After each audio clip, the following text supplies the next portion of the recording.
दूसरों का उद्धार करने की कोशिश छोड़ो, पहले खुद का उद्धार करो। ये दूसरों के लिए स्टेटस लगाना बंद करो। स्वयं साधना करना मुश्किल है, स्वयं को बेहतर करना मुश्किल है, इसलिए दूसरों को बताकर उनसे बेहतर महसूस करता है व्यक्ति।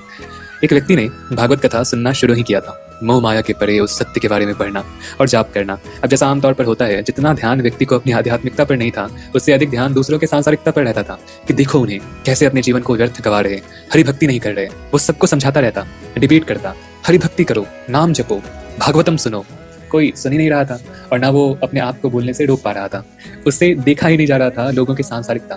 लेकिन जब किसी से ज्यादा अटेंशन और वाहवाही नहीं मिली तो उसने सोच लिया, मैं चला जाता हूँ वृंदावन, वहाँ किसी गुफा में रहूंगा, साधना करूंगा, ना इन पर नजर जाएगी ना बोलूंगा। वैसे भी मोह से ग्रसित लोगों को कुछ समझ नहीं आने वाला। गुफा में तो वो चला गया, लेकिन भला उसका ध्यान वहां भी कहाँ लगे। वहां तो और भी कुछ नहीं था ध्यान के भटकाव का जो बहाना बन सके। ध्यान जाता तो खुद पे ही। मगर एक दिन उसका ध्यान गया गुफा में मौजूद एक छिपकली पर।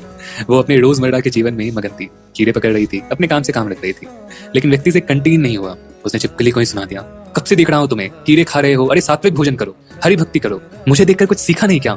साधना नहीं होता तुमसे, बस जीवन को व्यर्थ गवा रहे हो। समझो, जीवन भगवान का उपहार है, इसे उनकी भक्ति में लगाओ। बहुत मुश्किल होता है अंतर्मुखी होकर अपने काम से काम रखना, अपने पर काम करना। मैं नहीं चाहता कि मेरे साधकों का भी वही हाल हो।